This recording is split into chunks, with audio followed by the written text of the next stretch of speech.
Ahora mismo, en simultánea, el presidente Santos está en otro sitio dando recursos con tema de local, regalías que se llevó aquí el departamento del Meta. ¿Su opinión, doctor? Hombre, eso es muy grave, le quitó las regalías al Meta y ahora viene a hacer política anunciando regalos para el Meta.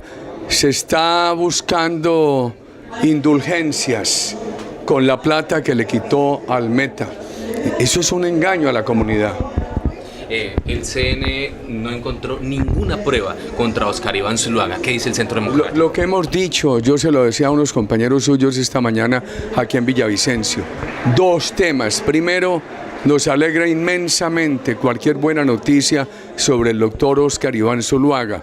Una segunda respuesta, el buen juicio patriótico y de inteligencia del doctor Óscar Iván Zuluaga será el que defina el derrotero político. Tenemos 5 precandidatos excelentes, honorables. Cuando a mí me preguntan y la lucha contra la corrupción, en un país asfixiado por la corrupción, propuestas hay muchas. Nuestra mejor propuesta son estos 5 candidatos por una hoja de vida impecable, una gran determinación de derrotar la corrupción, de introducir austeridad en el Estado, al mismo tiempo de rebajar los impuestos. Yo veo la economía en el Meta como en todo el país paralizada. Acabamos de tener un informe del DANE donde vuelve a crecer el desempleo en Colombia y está nuevamente creciendo la pobreza y la miseria absoluta. Derrote la corrupción, baje gasto público, baje impuestos, dé estabilidad. Aquí se crearon todos esos hoteles para el turismo en los gobiernos que yo presidí, porque además de darles el estímulo tributario, se les dio estabilidad. Si usted baja impuestos, da estabilidad, alivia a la clase media que está hoy asfixiada por el predial, simultáneamente puede subir los salarios, porque aquí están mal todos, el Estado quebrado, la empresa privada asfixiada. Una vida de hacer castrochavismo no es necesariamente expropiándola, es asfixiándola. Mal los trabajadores que han perdido capacidad adquisitiva. Estos candidatos tienen una visión clara para resolver los problemas del país. Nosotros necesitamos resolver el problema del Estado, de la empresa privada, los sectores pobres por la vía democrática. Lo de Venezuela ha demostrado ser un fracaso. ¿Qué piensa sobre los problemas que han habido de tierras aquí en el departamento El Bichada de Arauca, que llegaron unas órdenes quitándole tierra a la gente que ya lleva tiempo? No, nosotros pensamos lo siguiente: aquí hay unos colonos que han tenido la tierra históricamente por generaciones.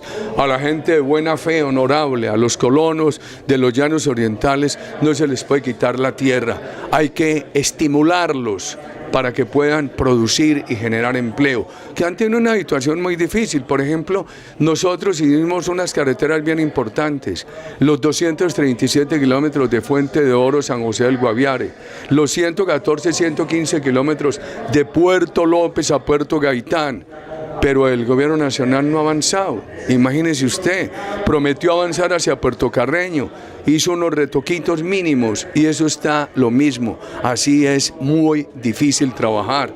Súmele a eso lo que ha pasado con este abandono a los productores de arroz, a los productores de maíz. Súmele a eso ese despilfarro del Ministerio de Agricultura gastando dinero desordenadamente, desarticuladamente. Súmele a eso las amenazas de la FARC y lo de ahora. A mí me llamaba un cafetero de Manizales ayer y me decía: yo tengo 2 hectáreas de café, pero con esto que anuncian de legalizar el narcotráfico, me dijo él que prefería matar esos arbolitos de café con glifosato y sembrar coca. Por favor, ¿para dónde vamos, queridos amigos? O el gobierno, esta semana nosotros logramos que aplazaran, porque lo terminan aprobando con mermelada, una conciliación que prohíbe en Colombia el paramilitarismo. Hombre, ¿acaso ha estado permitido? Entonces, si van a reiterar la prohibición de grupos criminales, prohíbanlos a todos. Y le pregunté a una persona razonable de la Unidad Nacional: ¿y por qué solo el paramilitarismo? Prohíban también, reiteren la prohibición de la guerrilla, de las bandas criminales, etc. No, es que hay un acuerdo con la FARC. Entonces aquí no prevalece la razón ni el Estado de Derecho, sino los acuerdos con la FARC. Y miren esto, queridos llaneros, que me duele tanto. Ayer un organismo internacional bien serio decía que ya el Frente Oriental tiene 1.100 nuevos criminales. Entonces, ¿en qué queda la paz? Al señor Romaña, que los secuestró y los torturó a ustedes, este gobierno no lo lleva a la justicia, no va un día a la cárcel y hoy lo titulan como líder político del país. Y vieron lo que pasó en las carreteras del Cauca. La FARC apareció sin uniforme, guardaron el uniforme, pero aparecieron con los fusiles. ¿Para dónde vamos, queridos amigos? Por eso nosotros venimos hablando de todas estas reformas que el país necesita. ¿Le gustaría tener una denuncia que la guerrilla sigue cobrando peajes? La acabo de hacer, me mostraron el recibo de mesetas. ¡Qué dolor! Y en muchas partes del país la ciudadanía extorsionada. Allí los araucanos me dicen, aquí se inmovilizó aparentemente la FARC y nos empezaron a extorsionar con brazaletes del ELN. Y ahora FARC y ELN extorsionan sin uniforme, como en el Cauca. Salen a hacer retenes terroristas en esa carretera con fusiles pero sin uniforme. ¡Qué dolor, queridos amigos! ¿Abiertas o cerradas?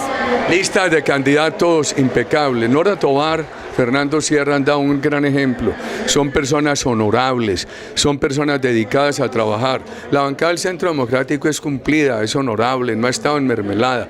Nosotros necesitamos responder a las expectativas de los colombianos con una lista de personas muy buenas en el Senado y en la Cámara.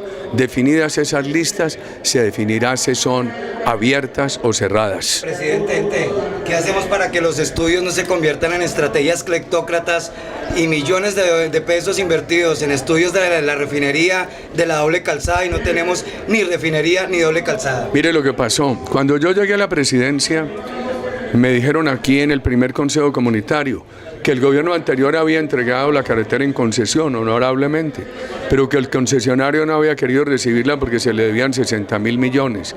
¿Qué hice yo? Lo que hice fue, en medio de esa crisis, conseguir el dinero, pagarlo. Después era Darío Vázquez gobernador y contratamos los primeros 39 kilómetros de doble calzada. El departamento puso 200.000 millones, nosotros con el ministro Andrés Uriel, que en paz descanse, 2 billones. No han sido capaces de terminar eso. Dejé contratado con ingenieros militares, la carretera de Uribe aquí a Colombia, Huila, un cruce necesario del oriente al occidente colombiano, una salida de los llanos orientales al Pacífico, con ingenieros militares, y eso lo paralizaron. Da mucha tristeza, y entonces aquí hay una gran preocupación de la ciudadanía por corrupción local, que los estudios de la refinería, que una cosa y la otra. El problema es que el mal ejemplo ha estado arriba. Es un gobierno que no ha tenido límites para soborno, no ha tenido límites para mermelada, no ha tenido límites para derroche, no ha tenido límites para impunidad. Ese mal ejemplo, esa impunidad, lo que hace es estimular más delitos. Presidente, el presidente Santos dice que hay 3.000 kilómetros para vías terciarias y ha dicho que Palmeta por fin van a pavimentar Meseta Uribe. Pues hombre, es que Meseta Uribe quedó en el contrato nuestro de hace 10 años. Sí, entonces se acuerdan ahora en vísperas electorales, después de que perdieron 8 años. Y además cuando eso quedó contratado con los ingenieros militares. Y entonces le quitaron la plata de ciencia y tecnología, y como ahora necesitan, están afanados por mermelada, entonces ahora la mermelada la van a dar con vías terciarias. No lo hicieron todos estos años y ahora tienen asfixia por las elecciones. Hombre, no nos dejemos seducir por nada de eso. Este gobierno le ha hecho un enorme mal a Colombia.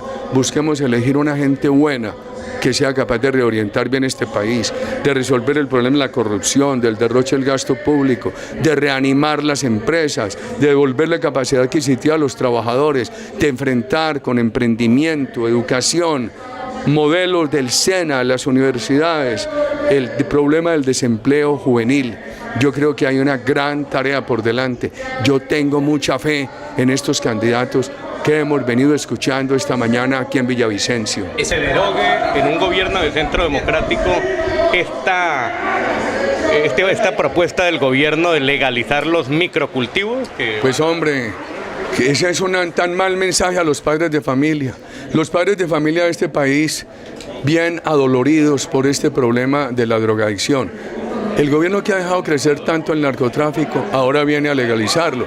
Lo que te decía, Edgar, Me llama un señor de Manizales y me dice que él quiere matar con glifosato 2 hectáreas de café y sembrar coca por esta oferta del gobierno de legalización. ¿Será a Juan Guillermo como ministro de Agricultura? Pues hombre, lo que pasa es que el ministro no va a poder cambiar las políticas, ya que tienen arruinados a los agricultores, no han resuelto el problema de la justa titulación de tierras a los poseedores históricos, cometieron un grave error con la ley de restitución de tierras, metiendo en el mismo canasto a las gentes que han procedido de buena fe con aquellos que procedieron de mala fe. Entonces, aquí hay unos temas estructurales de un gobierno que ha querido entregarle el sector agropecuario a la FARC y no van a permitir que un ministro los enmiende.